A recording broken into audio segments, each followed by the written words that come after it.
menjelaskan terkait tentang syarat-syarat wajib sholat. Adapun syarat-syarat wajib sholat, apa bedanya syarat sah sholat dan syarat wajib sholat? Syarat wajib sholat tentu adalah syarat yang memang perlu dan wajib kepada orang yang dikenai kewajiban sholat. Yang pertama di sini tentu adalah orang Islam. Jadi syarat wajib sholatnya itu adalah ke orang Islam. Kalau ke orang kafir maka tidak wajib sholat itu.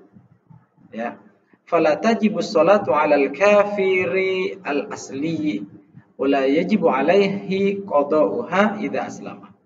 Jadi syarat yang pertama itu adalah orang Islam, maka sholat tidak wajib kepada orang kafir yang asli, wala yajibu 'alaihi qada'uha, dan tidak wajib mengkodoknya idza aslama jika orang kafir tersebut telah masuk Islam.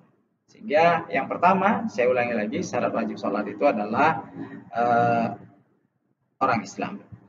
Lalu bagaimana dengan orang murtad? Wa amal murtaddu, orang yang keluar dari Islam. Orang keluar dari Islam itu pertamanya dia beragama Islam, kemudian dia murtad, keluar dari agama Islam, kemudian mau balik lagi. Fala tajibu alaihi as-sholatu, maka orang murtad itu tidak wajib baginya sholat. Wa qada'uha, adapun kodoknya in ada, ya, jika in ada ilal Islam, ketika dia balik lagi kepada Islam, maka sholat yang ditinggalkan itu wajib untuk dikodok. Jadi orang murtad ini ketika dia sedang murtad tidak wajib dia sholat karena udah murtad, ya. Tapi ketika dia kembali kepada Islam maka sholat-sholat yang ditinggalkan itu wajib diqadha. Jadi itu yang pertama, ya, itu adalah beragama Islam. Yang kedua adalah wal bulughu, yaitu balik, orang yang sudah sampai umurnya untuk dikenai kewajiban melakukan perintah Allah dan meninggalkan larangannya. Balik ini kalau wanita itu ghalibnya itu adalah umur 9 tahun kalau belum datang haid. Kalau ternyata misalnya 8 tahun 10 bulan misalnya datang haid, maka pada saat itu walaupun belum 9 tahun maka dia tetap wajib melakukan kewajiban-kewajiban yang telah diperintahkan oleh Allah. Kemudian bagi laki-laki itu adalah ketika dia sudah bermimpi. Kalau tidak pernah bermimpi misalnya maka 15 tahun. Umur 15 tahun maka wajib dia melakukan kewajiban yang telah diperintahkan oleh Allah. Wal aqlu, adapun yang nomor 3 itu adalah orang yang punya akal. Ya, artinya orang majnun itu tidak mungkin dia dikenai kewajiban sholat. Karena apa? Karena dia tidak berakal, kesehatannya tidak baik, karena ya jiwa raganya atau rohaninya, jiwanya, ya, jiwa dirinya itu tidak sehat, ya, tentu tidak wajib bagi dirinya untuk melakukan sholat. Makanya di dalam hadis itu rufi al-qalamu an salasatin, bahwasannya diangkat atau tidak ditulis terhadap 3 golongan. Yang pertama adalah orang nisyan, orang yang lupa hingga dia ingat kembali, orang tidur hingga dia terbangun, dan orang yang gila hingga dia sehat kembali. Nah, ini adalah 3 syarat wajib sholat. Jadi 3 syarat wajib sholat ini sudah tentu. Yang pertama adalah harus Islam, kedua adalah balik, dan yang ketiga adalah berakal. Lalu bagaimana dengan syarat sah sholat? Ini kita kembali kepada kitab yang ini, ya, Fiqhus Sunnah ini. Di sini adalah bahwasannya ketika tadi dia sudah beragama Islam, kemudian dia sudah balik, kemudian dia berakal, maka syarat sahnya itu adalah yang pertama adalah al-ilmu bidukhulil waqti, Yang pertama adalah tahu waktunya atau sudah tahu dia mulai masuk waktu sholat seperti itu. Jadi harus tahu pertama waktu sholat, jangan sampai sholat tetapi tidak tahu waktu apakah sudah masuk waktu sholat atau tidak. Ini menjadi masalah. Sehingga yang pertama di sini adalah al-ilmu bidukhulil waqti, yaitu tahu masuknya waktu sholat. Wa yakfi ghalabatud dhanni, dan cukuplah dia dengan keyakinannya saja. Bahwasannya sudah masuk waktunya sholat seperti itu.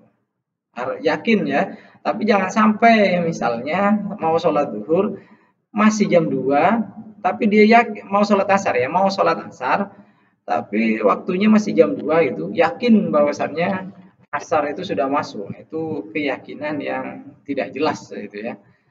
Sehingga itu menyalahi keyakinan atau menyalahi kepada kebenaran yang sebenarnya di negara tersebut atau di tempat tersebut yang namanya sholat asar tidak ada jam 2 itu belum waktunya seperti itu. Tapi dia pura-pura pokoknya yakin seyakin-yakinnya jam 2 adalah waktunya asar. Itu keyakinan yang salah dan fatal. Kemudian yang kedua, saya jelaskan singkat-singkat saja ini ya.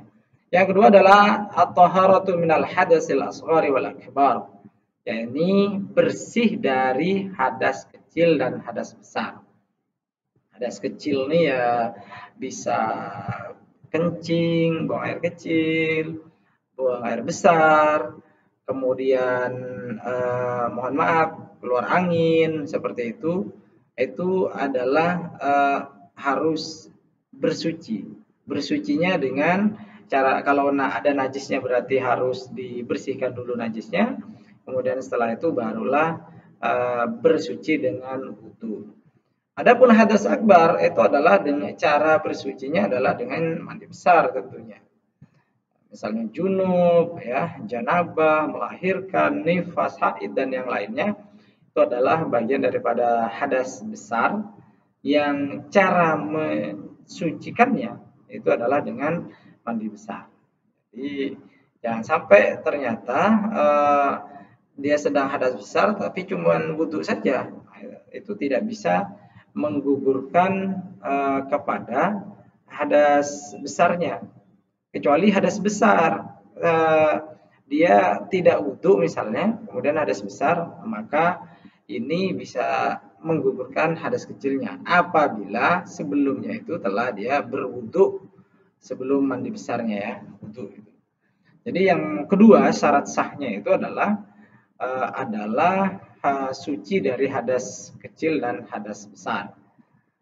Kemudian yang ketiga adalah taharatul badni was-saubi wal makani alladzi yusalli fihi minan najasati al-hissiyah. Yang nomor 3 ini syarat sahnya sholat itu adalah suci badannya, pakaiannya, tempatnya di mana dia akan sholat. Bil yang 18 macam. Jadi badan kita kalau misalnya ada najis, baik itu najis besar, najis sedang, najis ringan, maka perlu dibersihkan dulu. Begitu juga dengan pakaiannya, tempatnya juga. Kalau ada najisnya maka disucikan dulu, dibersihkan dulu, maka barulah di situ kita melakukan sholat. Jadi kalaupun badannya ternyata sudah bersih, pakaiannya bersih, tapi kalau tempat sholatnya itu tidak bersih, maka tetap tidak akan sah sholatnya, karena bagian daripada syarat sah sholat itu adalah suci badan, pakaian, dan tempat. Sehingga yang nomor 3 ini penting sekali, adik-adik sekalian untuk diperhatikan, jangan sampai badan kita tidak bersih, habis buang air kecil, ternyata tidak cebok, langsung ngambil wudhu, itu juga salah. Kemudian juga kadang-kadang laki-laki tiba-tiba kencing, udah berdiri, tempias sana sini gitu ya, kenalah ke celananya, kemudian dia mau sholat, ya berarti itu juga tidak akan membuat sholat kita sah. Kenapa? karena pakaian kita itu sudah terpercik atau terbias barang najis, sehingga celana kita itu sudah mutanajis, tidak boleh dipakai untuk sholat. Adapun syarat sah yang keempat itu adalah satrul aurat, menutup aurat. Jadi kita tentu harus menutup aurat kita. Kalau laki-laki itu bainas sutra war rukbah, atau antara pusar kemudian dengan dengkul itu ya, di antara dengkul dan pusar itu bagi laki-laki. Tapi apakah kemudian orang mau sholat dengan menggunakan itu? Nah, tentu disinilah kita harus menjaga adab dan etika kita. Walaupun aurat laki-laki itu adalah hanya tadi itu bainas surra war rukbah tadi itu, dari dengkul sampai ke pusar itu, jangan kemudian kita sholat karena udah merasa auratnya sudah tertutupi kemudian sholat seperti itu, maka itu juga kurang adab. Kalau mau ketemu dengan dosen pakai parfum, mau ketemu dengan pejabat, ketemu dengan rektor dan yang lainnya pakai pakaian yang bagus, pakai parfum yang paling wangi, mau bertemu dengan Allah, mau sholat menghadap Allah, cuman menutup auratnya saja, atau udah nutup aurat, cuman nutup aurat saja, tapi pakaiannya juga bau. Nah, ini juga tidak baik, tidak bagus. Kenapa? Karena ya kita tidak punya adab seperti itu. Oleh sebab itu, adik-adik sekalian, walaupun itu sudah menutup aurat, tetapi akhlak kita ketika menghadap kepada Allah maka harus kita jaga. Makanya ya Bani Adam, khudu zinatakum inda kulli masjidin. Wahai anak Adam, ambillah pakaianmu yang rapi-rapi itu, hiasan yang bagus bagi diri kalian itu ketika kalian hendak ke masjid. Maksudnya ya hendak sholat itu ya.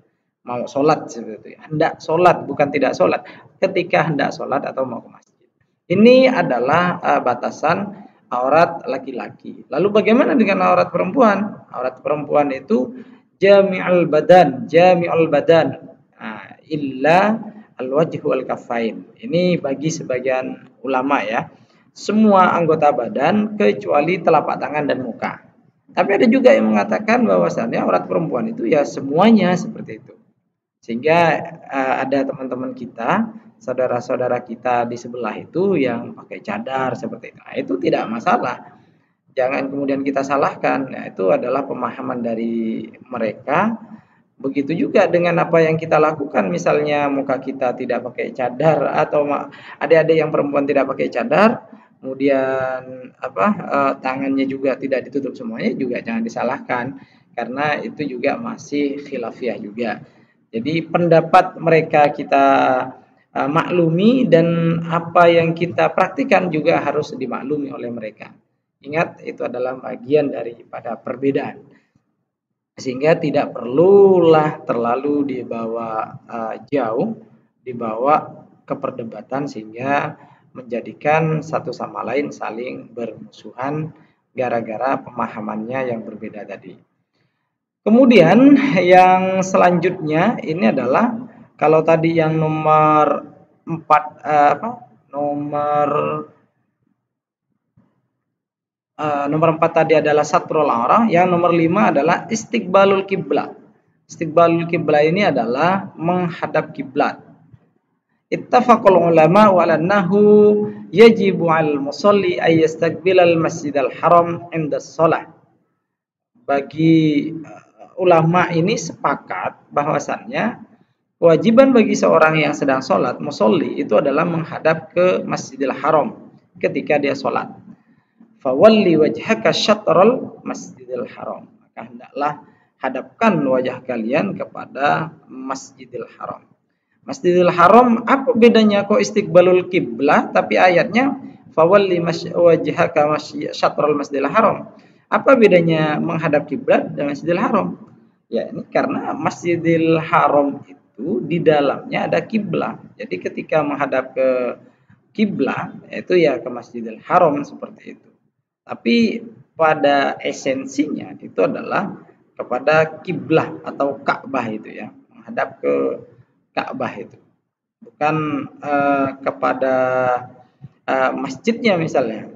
Nanti ketika berada di sana misalnya ternyata karena masjidnya besar, Masjidil Haram itu menghadap ke masjidnya. Itu maksudnya itu adalah menghadap ke kiblat, dan kiblatnya itu adalah ya Ka'bahnya itu yang menjadi hadap untuk dihadapkan oleh kita, dihadapin oleh kita gitu ya. Artinya menghadap ke Ka'bah atau kiblah di sini ya. Ini adalah yang nomor 5 teman-teman sekalian.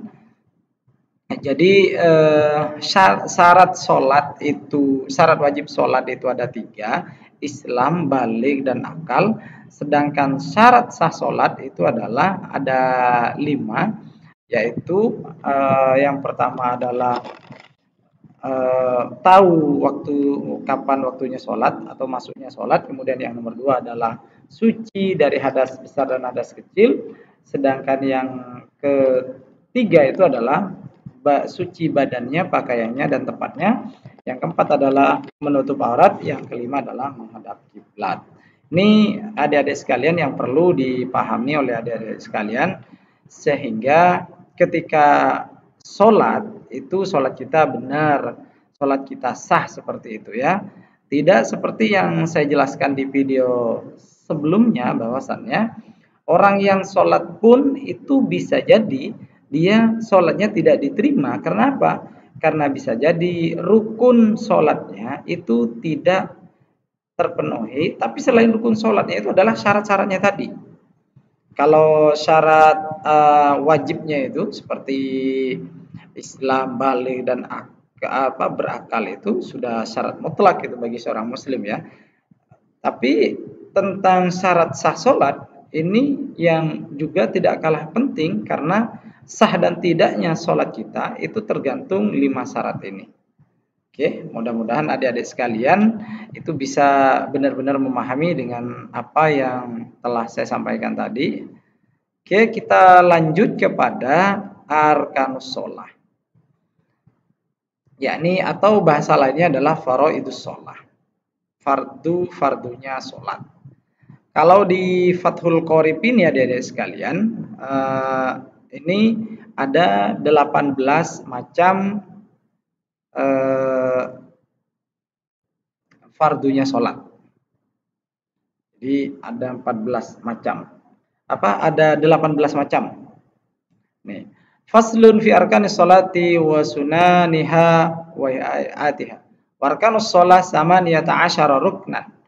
Jadi pasal di sini adalah menjelaskan tentang rukun-rukun sholat, sunnah-sunnahnya, kemudian hayatnya, kemudian warkanus sholat samaniyata asyara ruknan.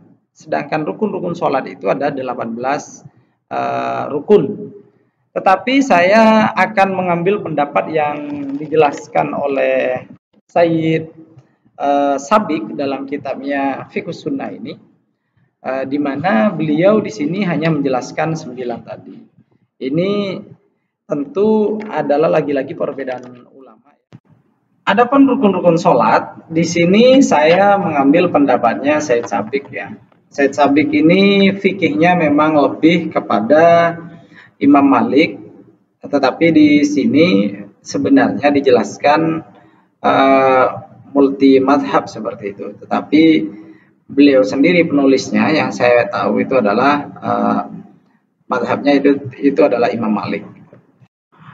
Kalau di kitab tadi di Fathul Qorib misalnya itu ada 18 rukun ya. Tapi kalau di sini ini saya lihat itu hanya ada 9 saja.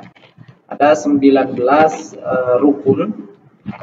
Sehingga saya menjelaskan ini saja adik-adik sekalian supaya simple. Ini sebagai pengetahuan. Oke, rukun-rukun sholat itu ada 9 yang ada di kitab ini. Yang pertama itu adalah an-niyah, niat. Liqaulillahi ta'ala wa ma umiru illa liya'budullaha mukhlishina lahuddin. Ini adalah karena ya perintah yang diperintahkan oleh Allah untuk kita itu adalah beribadah kepada Allah itu ya dengan ikhlas seperti itu ya, secara ikhlas. Dan ini pun harus kita niati, niatnya itu adalah karena Allah Subhanahu wa taala. Karena esensi daripada ibadah kita itu tergantung kepada niatnya. Sebagaimana sabda Rasul sallallahu alaihi wasallam, innamal a'malu binniyat wa innamal likulli imri'in ma nawa, faman kanat hijratuhu lidunya yusibuha aw imra'atin yankihuha, faman kanat hijratuhu lillahi wa lirasulihi fa hijratuhu lillahi wa rasulihi, wa man kanat hijratuhu lidunya yusibuha aw imra'atin yankihuha fa hijratuhu ila ma hajara ilaihi. Jadi innamal a'malu binniyat, segala sesuatu itu tergantung kepada niatnya. Wa innamal likulli imri'in ma nawa, segala sesuatu diberi pahala sesuai dengan tergantung kepada niatnya. Kalau niatnya faman kanat hijratuhu lillahi wa rasulih fa hijratuhu lillahi wa rasulih. Barang siapa niat hijrahnya karena Allah dan Rasulnya, maka ya karena Allah, maka dia fa hijratuhu lillahi wa li rasulih, maka hijrahnya ya karena Allah dan Rasulnya. Tentu ini akan dapat pahala seperti itu ya, karena taat kepada Allah dan Rasulnya. Kemudian wa man kanat hijratuhu lidunya yusibuha imra'atin yankihuha, atau barang siapa yang hijrah karena dunia dan karena wanita yang tidak dinikahinya, maka hijrahnya ya akan mendapatkan apa yang dia niati tadi. Pada intinya hadis ini adalah segala sesuatu itu diganjar, diberi pahala sesuai dengan niatnya. Oleh sebab itu maka sholat yang menjadi rukun utamanya itu adalah niat. Ya. Apa yang disebut dengan niat? Qasdus syai'i muqtaranan bifi'lihi, yaitu menyengaja sesuatu yang bersamaan dengan pekerjaannya. Menyengaja untuk melakukan sesuatu yang bersamaan dengan pekerjaannya. Sedangkan mahalluha, niat itu di mana? Al-qalbu, yaitu di dalam hati. Jadi niatnya itu berada di dalam hati. Kalau nawaitu atau usolli fardhu itu bukan niat, itu adalah talaffuz, bacaan. Tapi niatnya itu adalah di dalam hati. Ketika kita Allahu Akbar itu, maka di dalam hati kita itu ada niat. Niat saya sholat zuhur 4 rakaat fardhu karena Allah Ta'ala makmuman misalnya, itu di dalam hati, tidak diucapkan. Sehingga di sini bahasanya adalah wa mahalluha, adapun tempatnya niat itu di mana? Al-qalbu, itu hati. Oke ya, itu adalah rukun sholat yang pertama. Adapun rukun sholat yang kedua itu adalah takbiratul ihram. Yaitu takbiratul ihram itu Allahu Akbar, itu adalah takbiratul ihram. Jadi ketika takbiratul ihram itulah niat itu diucapkan. Jadi tidak sebelumnya, tidak sesudahnya. Tapi kalau misalnya tidak mampu untuk berniat ketika takbiratul ihram itu, maka ya secara urfi saja menurut Imam An-Nawawi itu ya, supaya tidak terjebak kepada was-was. Nanti ternyata enggak bisa untuk berniat ketika takbiratul ihram, ujung-ujungnya terjebak kepada kepada was-was. Ini juga akan membuat dirinya ya tambah tidak khusyuk dan akan selalu diikuti oleh sifat was-wasnya. Jadi yang kedua ini adalah takbiratul ihram. Adapun rukun yang ketiga adalah al-qiyamu fil fardhi, yaitu berdiri di dalam sholat fardu. Wa wajibun bil kitabi was sunnati wal ijma' liman qadara alaihi, yaitu kewajiban berdiri di dalam rukun sholat itu sudah ditetapkan di dalam Al-Quran, Al-Hadis, dan ijma' ulama. Oleh sebab itu maka berdiri itu adalah wajib dalam sholat. Al-qiyamu ma'al qudrah alaih, yaitu berdiri bagi yang mampu. Fa in ajaza 'anil qiyam qa'ada kaifa syaa. Jika dia tidak mampu berdiri, maka dia melaksanakan secara duduk bagaimana dia mampunya, seperti itu. Karena nanti kalau dia tidak bisa berdiri maka duduk, tidak bisa duduk maka telentang, tidak terlentang maka dengan isyarah. Kalau dengan isyarah sudah tidak bisa, itu berarti sudah mati, harus disolati. Ya. Oke, yang selanjutnya adalah yang keempat, itu adalah rukun sholat yang keempat, itu adalah qiraatul fatihati fi kulli rakaatin min rakaatil fardi wan nafl, yaitu membaca surah Al-Fatihah di dalam setiap rakaat. Ini adalah sebuah kewajiban berdasarkan hadis Nabi, la sholata liman lam yaqra bi Fatihatil kitab. Tidak sah sholatnya bagi orang yang tidak membaca Al-Fatihah. Makanya teman-teman sekalian, adik-adik sekalian, yang belum bisa baca Al-Fatihah, belum lancar Al-Fatihahnya, apalagi yang laki-laki, belajarlah membaca Al-Quran, utamanya surah Al-Fatihah. Jangan sampai surah Al-Fatihah tidak bisa, bahkan tidak hafal, naudzubillah ya. Nah, ini parah sekali kalau sampai surah Al-Fatihah tidak hafal. Oleh sebab itu, adik-adik sekalian, surah Al-Fatihah itu wajib dibaca di dalam sholat. Lalu bagaimana dengan basmalah, apa bagian daripada surat Al-Fatihah? Ini perbedaan ulama. Ada yang menyebutkan bahwasannya basmalah itu bagian daripada surat Al-Fatihah. Annal basmalata ayatun min suratil Fatihah. Bahwasannya basmalah itu adalah bagian daripada ayat atau surat Al-Fatihah. Tetapi juga tidak ada yang berpendapat bahwasannya annal basmalata laisat min suratil Fatihah bal min suratin Naml wa innahu bismillahirrahmanirrahim, gitu ya. Di suratnya Nabi Sulaiman ketika ingin mengirim surat kepada Ratu Bilqis, isinya salah satunya adalah bismillahirrahmanirrahim. Sehingga ulama berpendapat bahwasannya basmalah itu bukan bagian daripada surat Al-Fatihah, tetapi bagian daripada surat An-Naml. Tapi bagi kita yang mazhabnya Imam Syafi'i, bismillah ayatun min suratil Fatihah. Bahwasanya bismillah itu adalah bagian daripada surat Al-Fatihah. Ya. Sehingga wajib dibaca. Yang kemudian yang selanjutnya adalah yang nomor 5, itu rukun sholat, itu adalah ruku. Jadi ketika kita sholat itu tentu wajib ruku. Ya ayyuhalladzina amanu ruk'u wasjudu. Jadi hai orang-orang yang beriman, rukulah kalian dan sujudlah kalian. Jadi wajib itu ruku itu ya. Kemudian yang nomor 6 adalah ar-raf'u minar ruku'i wal i'tidal qa'iman ma'at tumanina. Itu berdiri tegak dari ruku tadi itu dengan tumanina, diam sejenak, istirahat sejenak. Jadi mengangkat badannya tadi yang dari ruku itu, kemudian diam sejenak, itu adalah bagian daripada rukun sholat yang nomor 6. Adapun yang selanjutnya yang nomor 7 itu rukun sholat di sini adalah as-sujudu, yaitu sujud. Yang ketika kita sujud itu baca subhana rabbiyal a'la wa bihamdi. Kalau yang ruku tadi subhana rabbiyal azim. Ketika kita sedang ruku itu bacanya adalah subhana rabbiyal azim wa bihamdi. Sedangkan ketika sujud itu adalah subhana rabbiyal a'la wa bihamdi.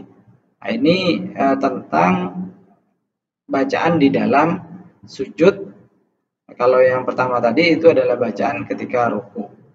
Jadi jangan sampai, walaupun itu adalah bukan rukun qauli, bukan bacaan yang menjadi rukun, tetapi itu adalah sunnah. Tapi kalau rukuknya, sujudnya itu adalah wajib. Ya. Kemudian yang 8 itu adalah al-qu'udul akhir wa qira'atu tasyahhudi fi. Itu duduk terakhir atau tasyahud akhir. Itu adalah bagian daripada rukun sholat yang ke-8. Ya, tasyahud akhir itu duduk yang terakhir itu ya. Duduk yang terakhir itu adalah bagian daripada rukun sholat, yakni al-qu'ud al-akhir. Bacaannya qiraatut tasyahud itu adalah at-tahiyatul mubarakatus shalawatu thayyibatu lillah. Assalamu alayka ayyuhan nabiyyu wa rahmatullahi wa barakatuh. Assalamu alayna wa ala ibadillahi sholihin. Asyhadu an la ilaha illallah wa asyhadu anna Muhammadar Rasulullah. Allahumma shalli ala sayyidina Muhammad wa ala ali sayyidina Muhammad. Kama shallaita ala sayyidina Ibrahim wa ala ali sayyidina Ibrahim wa barik ala sayyidina Muhammad wa ala ali sayyidina Muhammad, dan seterusnya sampai akhir. Itu adalah bacaan tasyahud akhir. Sehingga adik-adik sekalian ya tentu wajib hafal ya, karena itu adalah bagian rukun kauli yang tasyahud, bacaan tasyahudnya tadi. Kalaupun sampai terakhir tadi itu adalah nanti tergantung pendapat ulama, karena masih ada khilafiyah di situ. Apakah cukup sampai kepada Allahumma shalli ala Muhammad, kemudian selanjutnya adalah sunnah, itu adalah masih khilafiyah. Kemudian yang terakhir adalah assalam. Sabatat fardiyatus salam min qouli Rasulillah sallallahu alaihi wasallam wa fa'alahu. Fan Ali radhiyallahu an Nabi sallallahu alaihi wasallam miftahus salati at-tahuru wa tahrimuha at-takbir wa tahliluha at-taslim.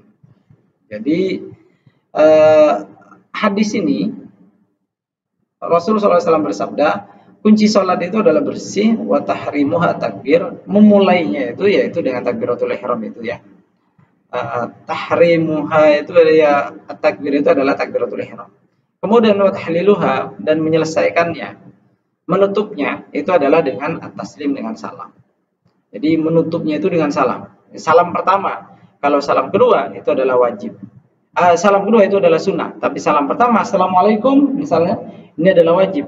Kalau kedua assalamualaikum warahmatullahi wabarakatuh itu ada yang mengatakan itu adalah sunnah. Oleh sebab itu adik-adik sekalian harus paham tentang rukun-rukun sholat, tentang syarat sah sholat dan syarat wajib sholat. Apa yang saya jelaskan tadi itu adik-adik sekalian bisa dipahami. Kalau belum bisa memahami secara baik misalnya, atau ada penjelasan saya yang kurang jelas, bisa ditanyakan, nanti kita diskusi. Karena saya juga manusia, masih belajar, ada salah, lupa, itu wajar karena saya masih manusia, makhluk kasar bukan makhluk halus. Kalau makhluk halus, nah itu tidak kelihatan. Oleh sebab itu adik-adik sekalian, mohon koreksinya kalau ada salah, kita diskusikan bersama. Mungkin ini saja dari saya. Wallahul muwaffiq ila aqwamit thoriq. Wassalamualaikum warahmatullahi wabarakatuh.